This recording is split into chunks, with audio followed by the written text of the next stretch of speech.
In this video, you are going to see how to align the text vertically to the top of a table in Microsoft Word document. Sometimes we face problems and sometimes it is very easy.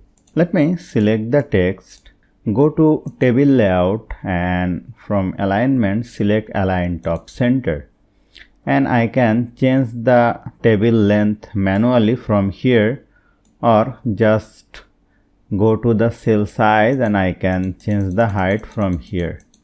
Just make it 0. This is a way, but here I have the difficulties. Let me select the text and click on Align Top Center, but here is a small gap.